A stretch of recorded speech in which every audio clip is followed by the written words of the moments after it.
कटक निश्चिंत कोइली ब्लॉक अध्यक्षा रोजी सेठी विरुद्ध में पंचायत समितिर 31 जन सदस्य आनिथिबा अनास्था प्रस्तावर गतकाली थिला भाग्य परीक्षा। तेबे समुदाय 86 जन सभ्य सभ्यांक भितरु मात्र 8 जन उपस्थित थिले। मु जयदेव राउत सरपंच नतकेई ग्राम पंचायत। धर्मर जुगे जुगे जय। आज मध्य धर्मर जय होईची।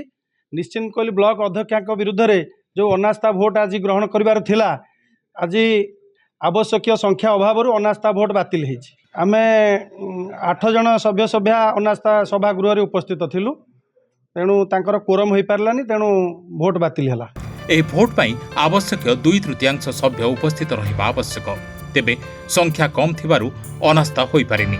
तेबे पूर्वरु 13 तारिख दिन 11टारे अनास्था पई निश्चिंत कोइली पंचायत समिति कार्यालय रे समय तारीख धार्य करा जायथिला। हेले से दिन मध्य 5 जन पंचायत समितिर सभ्य सभ्या निजर स्वास्थ्यगत असुस्थता दर्शाइथिले, जेउथि कोरम होई पारे नथिला। निश्चिंत कोइली ब्लॉक रे विगत दिन में आमर ब्लॉक अध्यक्षा रोजी सेठी नेतृत्व में बहुत विकासमूलक काम होईची, किंतु राजनैतिक आक्रोशर गोटे प्रतिशोध परायण होकर रोजी सेठी को गादी हटाइबा पई जो षड्यंत्र होता से षड्यंत्र आज पर्दाफाश होईची एवं अधिक संख्यक आमर सभ्य सभ्या माने रोजी सेठी समर्थन में रही। नाटकीय ढंग से अनिर्दिष्ट समय पर्यंत अनास्था प्रस्ताव को स्थगित रखा जायथिला।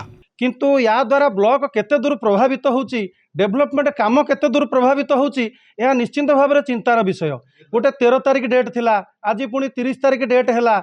या ध्यरे मु अनुभव करुची पंचायत स्तर में हो बा ब्लॉक स्तर में हो विकासमूलक काम संपूर्ण भाव में बाधाप्राप्त होउची। तेणु ये हीन राजनीति बाहरी केमिति विकासमूलक काम हेबो, जो माने चक्रांत करुचंती से माने एथिप्रति ध्यान देवा दरकार।